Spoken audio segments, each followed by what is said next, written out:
que l'on avait remis aux officiers et soldats qui s'en allaient en Afrique. Cela s'appelait « Aperçu historique, statistique et topographique sur l'état d'Alger ». Voici quelques-uns de ces extraits. Ces contrées sont des terres vacantes, abandonnées aux mauvaises herbes par la paresse et l'indolence des morts. Les femmes du pays sont livrées par la paresse des Arabes, qui passent toute leur vie à fumer, à la turpitude de mœurs extrêmement relâchées. Elles n'ont pas de religion.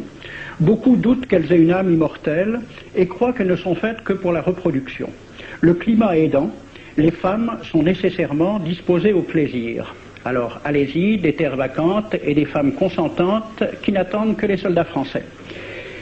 Et puis, à côté, j'ai vu d'autres documents qui marquent l'étonnement des officiers français qui débarquaient en Afrique.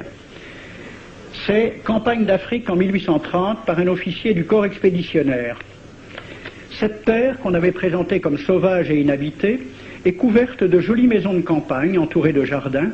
Toutes sont bâties sur des hauteurs dont les mouvements onduleux contrastent tout à fait avec l'aridité des côtes de Provence.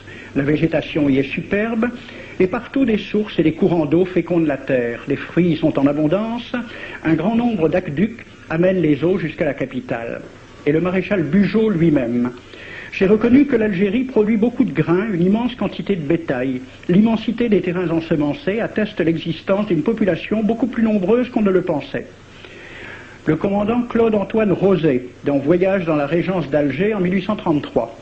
Presque tous les hommes savent lire et compter. En France, on compte à l'époque 40% d'analphabètes. Ainsi, les soldats qui débarquent sont en général moins instruits que les sauvages qu'ils viennent civiliser. Le ministre de la guerre de l'époque, il s'appelait Girard. Il faut se résigner à refouler au loin, à exterminer même la population indigène. Le ravage, l'incendie, la ruine de l'agriculture sont peut-être les seuls moyens d'établir solidement notre domination. Savary, duc de Rovigo, apportez des têtes, bouchez les conduites d'eau avec la tête du premier bédouin que vous rencontrerez, au nom bien sûr de la civilisation. Christian, dans l'Afrique française, un détachement de l'armée parti d'Alger surprend la tribu désarmée des Olifia et massacre sur le champ tous les hommes, femmes, enfants, sans distinction. On parlera de 12 000 morts. Les troupeaux raflés aux Olifia seront vendus au consul du Danemark. Quant au reste du butin, il fut exposé au marché de Babazoun. On y voyait des bracelets de femmes encore attachés à des poignets coupés et des boucles d'oreilles pendant à des lambeaux de chair, au nom de la civilisation. Le colonel François de Montagnac. Selon moi, toutes les populations qui n'acceptent pas nos conditions doivent être rasées.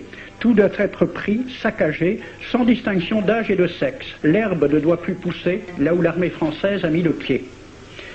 Saint-Arnaud, il était commandant et c'était aussi un mari très attentionné. Il écrit à sa femme « Chère Louise, je suis bivouaqué par une chaleur de 40 degrés au milieu de 20 villages superbes qui ne se sont jamais bien soumis. Je leur ai donné jusqu'à ce soir pour payer les impôts et les amendes que je leur inflige. S'ils ne s'exécutent pas, j'enverrai 3 colonnes brûler tout. » En juin 1845, la tribu des Ouled Riha, chassée de ses douars par les détachements incendiaires du colonel Pélissier, se réfugie dans des grottes de montagne. Ordre du maréchal Bugeaud. Si ces gredins se retirent dans leurs cavernes, imitez Cavaignac aux Béha, fumez-les à outrance comme des renards. Voici le récit d'un témoin, français bien sûr. Voir au milieu de la nuit, à la faveur de la lune, un corps de troupes françaises occupé à entretenir un feu infernal.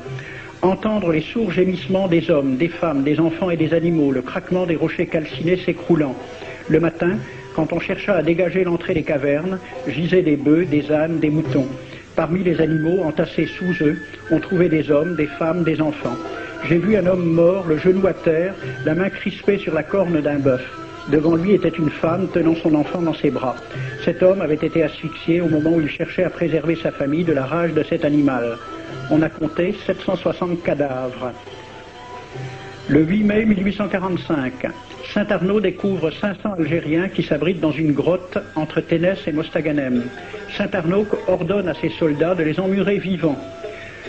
Il écrit « Je fais boucher hermétiquement toutes les issues et je fais un vaste cimetière. La terre couvrira à jamais les cadavres de ces fanatiques. » C'est à peu près ce qu'ont dit les Allemands en massacrant le village d'Oradour-sur-Glane. Montagnac, toujours lui, le colonel. Voilà comment il faut faire la guerre aux Arabes. tuer tous les hommes jusqu'à l'âge de 15 ans, prendre toutes les femmes et les enfants. Vous me demandez ce que nous faisons des femmes que nous prenons? On en garde quelques-unes comme otages, les autres sont échangées contre des chevaux, et le reste est vendu à l'enchère comme bête de somme, toujours au nom de la civilisation.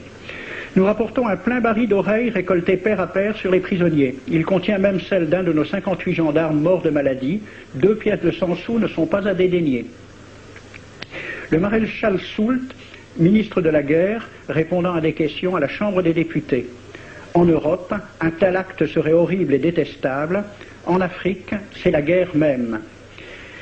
C'est la guerre même, c'est du moins ce que dit le ministre français, mais en face, voici un décret pris par l'émir des Arabes, l'émir Abdelkader.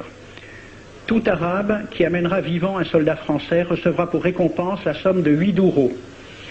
Tout Arabe qui aura un Français en sa possession sera tenu de le bien traiter et de le conduire le plus promptement possible, soit devant le califat, soit devant l'émir lui-même. Dans le cas où le prisonnier aurait à se plaindre de mauvais traitements, l'Arabe n'aura droit à aucune récompense. À la lecture de ce décret, question d'un soldat algérien, quelle récompense pour un prisonnier vivant? L'émir répond 8 douros. Et pour une tête coupée, l'émir répond 25 coups de bâton sur la plante des pieds. De quel côté était la civilisation? J'ai donc fait ce film avec les citations et des dessins et gravures qui étaient à la Bibliothèque nationale à Paris, et j'ai proposé le film à la Ligue de l'enseignement pour qu'il soit projeté dans les lycées et collèges de France et de Navarre. La Ligue de l'enseignement l'a refusé avec cette appréciation.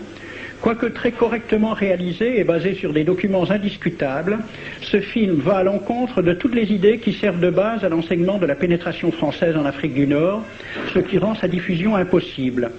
C'était reconnaître que l'enseignement n'avait pas pour but l'éducation, c'est-à-dire l'ouverture vers la réalité, mais l'endoctrinement au service d'une idée politique, ici le colonialisme.